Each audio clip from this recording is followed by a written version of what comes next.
So guys, তো আমরা এখানে রেডি হচ্ছি তাই রেড বাড়ি যাওয়ার জন্য। আমি যে শাড়ি আর ব্লাউজটা পরেছি সেটা শ্যামবাজার থেকে কেনা। তারপর আমরা রেডি হয়ে বেরিয়ে গেছিলাম। আর সেদিনকে এত রোদ্দুর ছিল, আমার শরীরটা একটু খারাপ লাগছিল, বাট গিয়ে আমি ঠিক হয়ে গেছি। তো তোমাদের আমি জায়গাটা ঘুরে দেখাই, জায়গাটা খুবই সুন্দর।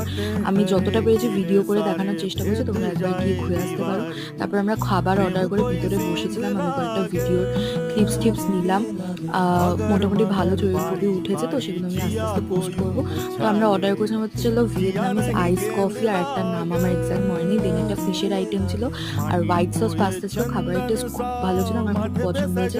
দেন ভিতরেই একটা জায়গা ছিল, ওখানে আমরা ভিডিও ছবি তুলে বাইরে গেছিলাম ভিডিও ছবি তুলতে। দেন খাবার কমপ্লিট করে আমরা এখানে বেরিয়েছি। আমার এখন মনে হচ্ছে চুলটা বাঁধলেই ভালো হতো। সে যাই হোক, বেরিয়ে আইসক্রিম খেয়ে মেট্রো করে বাড়ি এলাম। বাড়িতে এসে আমি আবির মেখে তারপর উইদাউট আবির ছবি ভিডিও তুলে দেন ফ্রেশ হয়ে স্কিন কেয়ার করলাম। তো আজকের ব্লগটা এইটুকুই, আবার তোমাদের সাথে নেক্সট ব্লগে দেখা হচ্ছে। তো তখনকার মতো টাটা, বাই বাই, আর ভালো থেকো।